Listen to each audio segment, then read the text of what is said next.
Hello friends, मैं सुरुचि BPSC Gurukul 1 में आपका स्वागत करती हूं। फ्रेंड्स, आज हम देखेंगे बिहार जीके प्रैक्टिस सेट 5। इससे पहले मैंने प्रैक्टिस सेट 4 तक करवा दिया है, तो आप जा करके देख लीजिएगा। और एडुटेरिया का ये है और ये न्यू संस्करण है 2024 का फ्रेंड्स। और इसमें टोटल 51 टेस्ट है। टोटल कितना है तो टोटल 51 टेस्ट है, प्रैक्टिस सेट है, जिसमें एक सेट में 50 क्वेश्चन आपको मिल जाएगा। और ये 1 से 4 तक अपलोड हो चुके हैं, प्लेलिस्ट में आपको मिल जाएगा फ्रेंड्स। और आज हम लोग प्रैक्टिस सेट नंबर 5 देखेंगे। ठीक है, चैनल पर अगर नए हैं तो चैनल को सब्सक्राइब कर लीजिएगा, बेल आइकन दबा दीजिए ताकि जो भी मैं वीडियो डालूं सबसे पहले आपको नोटिफिकेशन मिल सके। तो स्टार्ट करते हैं पहला क्वेश्चन से कि झारखंड राज्य के विभाजन से पूर्व, यहाँ पे पूछ रहा है फ्रेंड्स, विभाजन से पूर्व बिहार में लोकसभा तथा राज्यसभा सीटों की संख्या क्रमशः कितनी थी? तो इसका आंसर हो जाएगा सी 54 एंड 22। ठीक है, और अभी क्या हो गया है, तो अभी वर्तमान में लोकसभा सीट कितनी है बिहार का, तो ये है 40 और राज्यसभा सीटें 16 है। तो ये ध्यान रखिएगा फ्रेंड्स, ये वर्तमान में है और इससे पहले इतना था। नेक्स्ट है, बिहार में अब तक कुल कितनी बार राष्ट्रपति शासन लागू किया गया है? तो इसका आंसर हो जाएगा सी, आंसर सी, 8 बार लग गया है।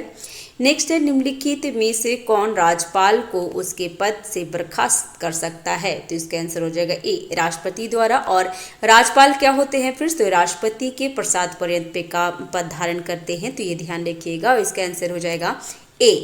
नेक्स्ट है, राज्य मंत्रिपरिषद की बैठकों की अध्यक्षता निम्नलिखित में से कौन करता है? तो 4 का आंसर हो जाएगा मुख्यमंत्री। और मुख्यमंत्री क्या होते हैं? तो ये जो स्टेट होता है ना, राज्य होता है, उसके वास्तविक प्रधान होते हैं। अगर सिर्फ प्रधान पूछेगा तो राज्यपाल होंगे, ये भी ध्यान रख सकते हैं। नेक्स्ट है, भारतीय संविधान के किस अनुच्छेद में महाधिवक्ता का वर्णन मिलता है? तो महाधिवक्ता का वर्णन आंसर हो जाएगा इसका 165 में। तो ध्यान रखिएगा, महाधिवक्ता कहाँ, तो ये राज्य में होते हैं और ये संवैधानिक है फ्रेंड्स, निकाय है, तो ये भी ध्यान रखिएगा। नेक्स्ट, कोई विधेयक धन विधेयक है या नहीं, इसका निर्णय निम्नलिखित में से कौन करता है? तो ये इसका निर्णय 6 का आंसर हो जाएगा, ये विधानसभा के अध्यक्ष करते हैं। और अगर वो सेंट्रल के लिए पूछा जाए ना तो लोकसभा के अध्यक्ष करते हैं, तो ये ध्यान रखिएगा। नेक्स्ट है, निम्नलिखित में से कौन व्यक्ति बिहार के मुख्यमंत्री पद पर सबसे कम समय तक रहे हैं? तो इसका आंसर हो जाएगा Satish Prasad Singh, answer B. Friends, channel पे अगर नए हैं तो चैनल को सब्सक्राइब कर लीजिएगा। ठीक है फ्रेंड्स, और फ्रेंड्स, एडुटेरिया का बिहार तथ्य संग्रह भी बिहार स्पेशल में मैं करवा दी हूँ। और महेश कुमार वर्णवाल का एटलस, बिहार एटलस है फ्रेंड्स, उसमें मैंने एक वीडियो अपलोड की हूँ, तो जाकर के आप प्लेलिस्ट में देख लीजिएगा। और साथ ही साथ एडुटेरिया का जुनून test series, Aadhaar test series, जो 17वीं बीपीएससी के लिए इंपॉर्टेंट है, परफेक्शन आईएएस का test series, Khan global study का टेस्ट सीरीज और परम आईएएस का टेस्ट सीरीज हमारा कंप्लीट हो रहा है, तो जाकर ये देख लीजिएगा। और आज राहुल सिन्हा का जो एसडीएम राहुल सिन्हा है ना, उनका भी मैंने टेस्ट सीरीज स्टार्ट करी हूँ, क्योंकि उसका बहुत डिमांड आ रहा था। बहुत सारे फ्रेंड्स मुझे मैसेज कर रहे थे, पर्सनल भी मैसेज कर रहे थे टेलीग्राम पे, और यूट्यूब पे कमेंट भी कर रहे थे, तो उनका भी आज मैं वीडियो अपलोड की हूँ, तो जाकर के आप जरूर देख लेंगे। ठीक है, नेक्स्ट है, दिए गए विकल्पों में सबसे कम जिला वाला प्रमंडल कौन सा है? तो ये कम जिला वाला प्रमंडल भागलपुर है, क्योंकि भागलपुर में सिर्फ 2 ही जिला है, इसमें बांका और भागलपुर है फ्रेंड्स। तो इसका आंसर हो जाएगा 8 का ए। ठीक है, नेक्स्ट है, किस राज्य का वैधानिक प्रधान कौन होता है? तो किसी राज्य का वैधानिक प्रधान तो ये होता है फ्रेंड्स, इसका राज्यपाल होता है। और अगर वास्तविक पूछा जाए तो मुख्यमंत्री होता है, जो अभी मैं बता भी चुकी थी, ध्यान रखिएगा। इसका आंसर हो जाएगा ए। नेक्स्ट है, बिहार में लोकसभा हेतु कितनी सीटें अनुसूचित जाति के लिए आरक्षित की गई है? तो अनुसूचित जाति के लिए आरक्षित किया गया फ्रेंड्स, ये 10 का क्वेश्चन हमेशा पूछा है, तो ध्यान रखिएगा। और लोकसभा सीट, क्योंकि अभी 18वीं लोकसभा चुनाव हुआ है फ्रेंड्स, तो ये क्वेश्चन आपके लिए इंपॉर्टेंट हो जाएगा।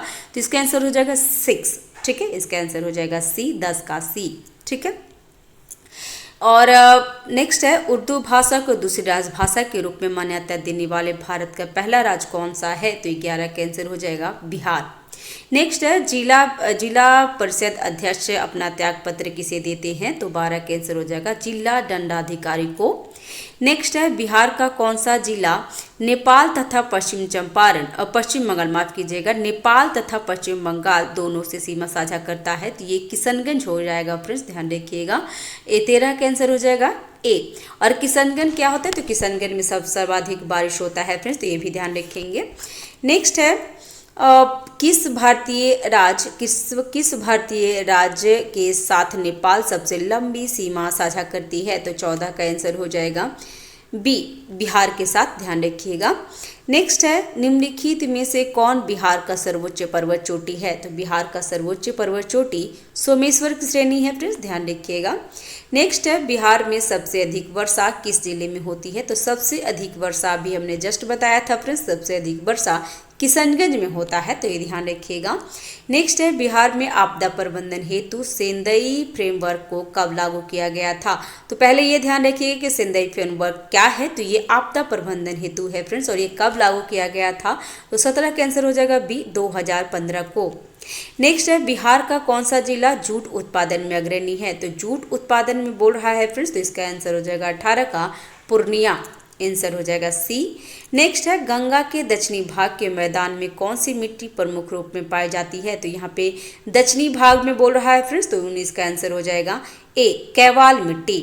नेक्स्ट है कर्मनाशा नदी बिहार के किस स्थान पे गंगा नदी में मिलती है, तो इसका 20 का आंसर हो जाएगा बी, चौसा के निकट।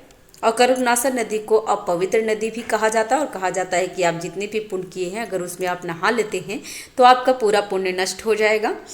नेक्स्ट है कांवर झील बिहार के किस जिले में स्थित है, तो ये बेगूसराय में है फ्रेंड्स, इसका आंसर हो जाएगा सी।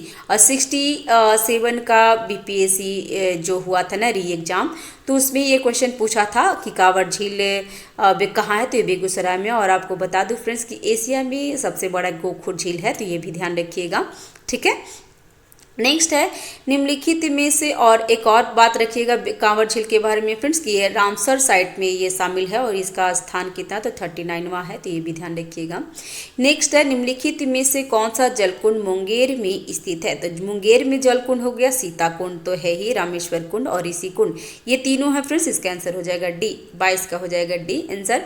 और ये ध्यान रखिएगा फ्रेंड्स कि मुंगेर में जब पूछेगा ना, तो रामायण से जितने भी नाम रिलेटेड है ना वो मुंगेर में है, तो ऐसे करके आप याद रख सकते हैं, क्योंकि ज़्यादातर बिहार में दो जगह पे जलकुंड है, जो गर्म जलकुंड है फ्रेंड्स, जो एक राजगीर में एक मुंगेर में, तो मुंगेर में रामायण से रिलेटेड नाम है, ऐसे हम नहीं बोल रहे फ्रेंड्स, ऐसे याद कर सकते क्योंकि सीता भी राम से है, राम तो राम है ही, तो इस तरीके से याद करेंगे तो आपको हमेशा के लिए याद हो जाएगा।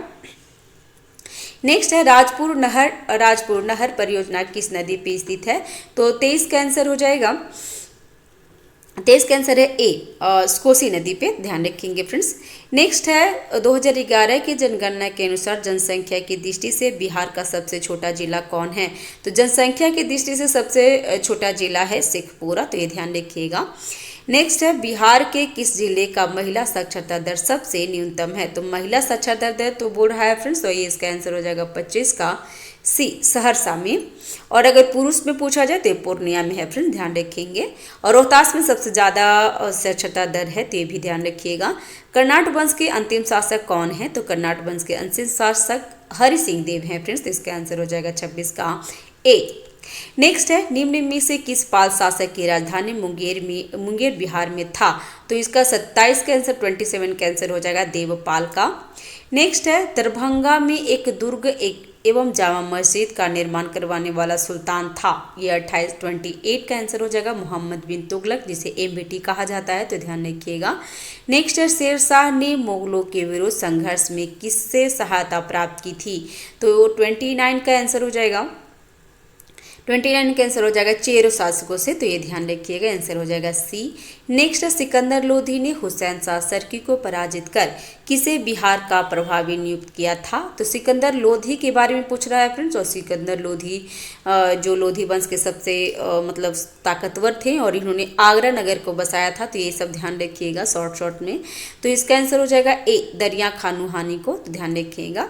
नेक्स्ट, चौसा के युद्ध में शेरशाह ने हुमायूं को कब पराजित किया था? तो चौसा का युद्ध बोल रहा है फ्रेंड्स। तो इसका 31 का आंसर हो जाएगा 26 जून 1539 को चौसा का युद्ध हुआ था। तो ये ध्यान रखिएगा। आंसर हो जाएगा इसका ए।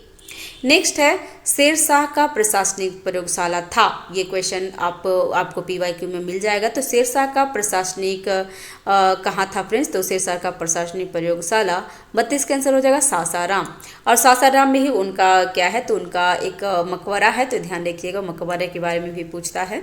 नेक्स्ट, शेरशाह ने अपने शासनकाल में पटना में एक दुर्ग का निर्माण कराया था तथा पुनः इस नगर को राजधानी के रूप में विकसित किया था। इसकी चर्चा कहाँ है? तो 33 का आंसर हो जाएगा बी, तारिक ए दाऊदी। नेक्स्ट है, अकबर ने 1580 में बिहार में किसे गवर्नर या सूबेदार नियुक्त किया था? तो 34 का आंसर हो जाएगा बी, खान ए खानम को। तो आंसर हो जाएगा बी। नेक्स्ट है, किस मुगल शासक के समय में बिहार में सर्वाधिक विद्रोह हुआ था?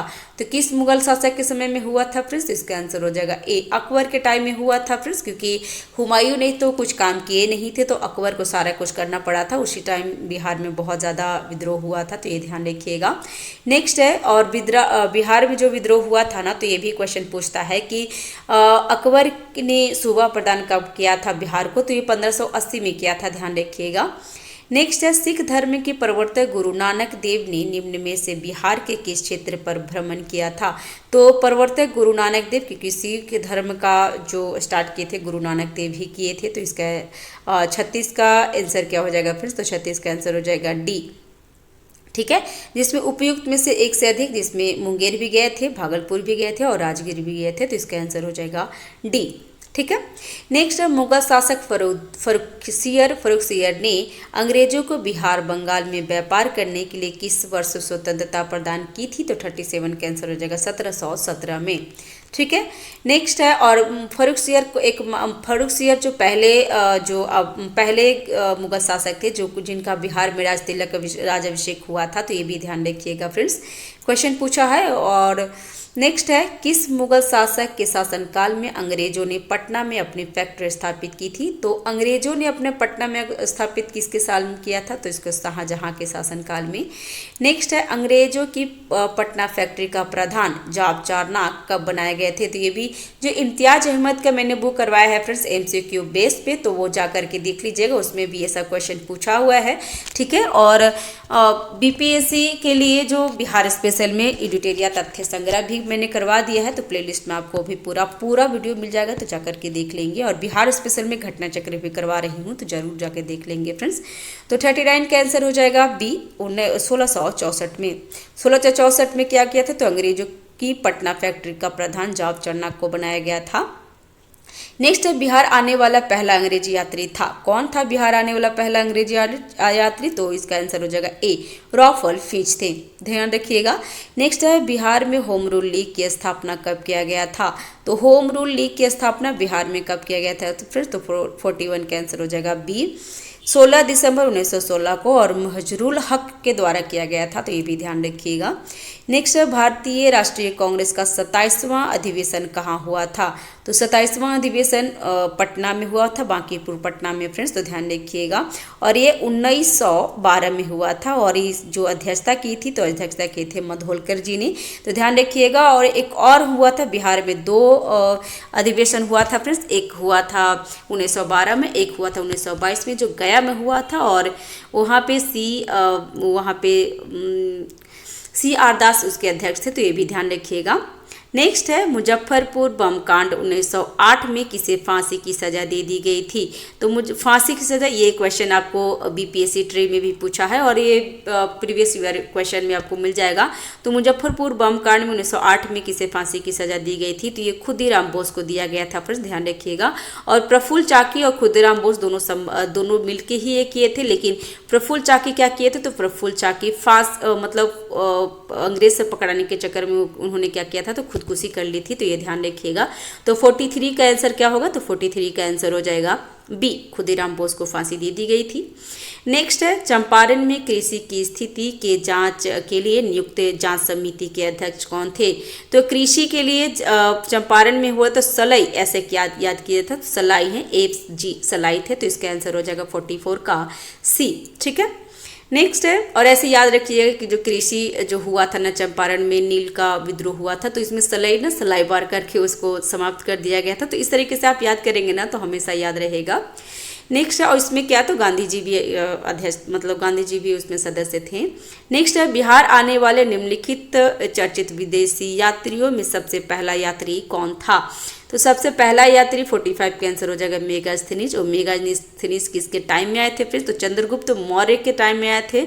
और चंद्रगुप्त जो इंडिका पुस्तक है ना, इंडिका, वो मेगास्थनीज का ही है, तो ध्यान रखिएगा फ्रेंड्स। ठीक है, फायान आए थे चंद्रगुप्त द्वितीय विक्रमादित्य के टाइम में, जो गुप्त वंश में आए थे। और हेंगसन हर्षवर्धन के टाइम में आए थे। और राफल फिंच आए थे अकबर के टाइम में बिहार आए थे फ्रेंड्स, तो ध्यान रखिएगा, जो अंग्रेज है ये। नेक्स्ट है, 24वें तीर्थंकर महावीर का जन्म कहाँ हुआ था? तो महावीर का जन्म अगर पूछा जाए ना, तो महावीर भगवान जी को ऐसे याद रखिएगा कि जन्म लिए थे, कुंडल पहनते हुए वो जन्म लिए थे, और पायल पहनते हुए उनकी मृत्यु हो गई थी। तो इस तरीके से याद करेंगे ना तो हमेशा याद रहेगा। तो जो महावीर का जन्म हुआ था, महावीर जी का जन्म हुआ था कुंडल ग्राम में, और पावापुरी में उनकी मृत्यु हो गई थी। तो ये भी ध्यान रखिएगा। तो इसका 46 का आंसर हो जाएगा ए। नेक्स्ट, अशोक के स्तंभों लेखों में निम्न में से कौन सा बिहार में स्थित है? तो इसमें आंसर हो जाएगा डी, इसमें सभी है फ्रेंड्स 47 का, जिसमें लौरिया अररेज, लौरिया नंदगढ़ और रामपुरवा तीनों है फ्रेंड्स बिहार में स्थित। तो इसका आंसर हो जाएगा डी। नेक्स्ट है, कनिष्क ने पाटलिपुत्र के किस बौद्ध विद्वान को अपने दरबार में आश्रय दिया था? तो इसका आंसर हो जाएगा 48 का आंसर हो जाएगा। कनिष्क ने किसे दिया था फ्रेंड्स? तो 48 का आंसर हो जाएगा अश्वघोष को।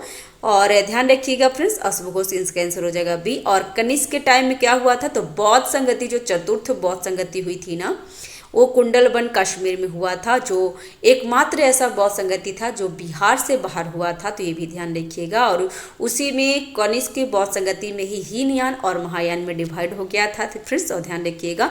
उसमें वसुमित्र अध्यक्ष थे, और जो महासचिव थे ना, वो उपाध्यक्ष बोला जाता है, वो अश्वघोष थे। तो ये भी ध्यान रख सकते हैं, वो एक्स्ट्रा पॉइंट्स है फ्रेंड्स। ठीक है, नेक्स्ट है, तृतीय बौद्ध संगति की अध्यक्षता किसने की थी? तो तृतीय बौद्ध संगति की अध्यक्षता 49 का आंसर हो जाएगा बी, मोगली पोतिस ने किए थे।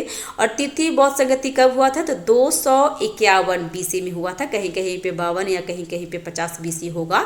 और उस टाइम क्या हुआ था फ्रेंड्स? तो उस टाइम हुआ था, उस टाइम किसके समय काल में हुआ था? तो सम्राट अशोक के समय काल में तृतीय बौद्ध संगति हुआ था फ्रेंड्स, ध्यान रखिएगा। ये क्वेश्चन पूछता है, और बौद्ध संगति से एक क्वेश्चन जरूर आते हैं जैन और बौद्ध से। नेक्स्ट है, हर्यक वंश के पश्चात मगध पर किस वंश का उदय हुआ था? तो हर्यक वंश के पश्चात मौर्य पे जो मगध पे किसका शासन हुआ था? तो ये शिशुनाग वंश का हुआ था फ्रेंड्स, ध्यान रखिएगा। तो ऐसे याद रख सकते हैं कि हर्य वंश, उसके बाद शिशुनाग, उसके बाद नंद, उसके बाद मौर्य, उसके बाद कर्णव, ऐसे करके आगे आप याद रखिएगा, लाइन बाय लाइन याद रखिएगा फ्रेंड्स, ये क्वेश्चन आता है। ठीक है, तो ये हमारा कंप्लीट हो गया है फ्रेंड्स, ये पूरा सेट हमारा सेट। इस सेट में ना 85 क्वेश्चन होते हैं, और इसका आप अच्छे से कर लेंगे ना, इसमें टोटल 51 सेट है, और मैं डेली एक सेट आपको जरूर करवा दूंगी, तो आप ध्यान रखिएगा। और आपके एग्जाम के लिए काफ़ी हेल्प होगा फ्रेंड्स। और इसका PDF मैं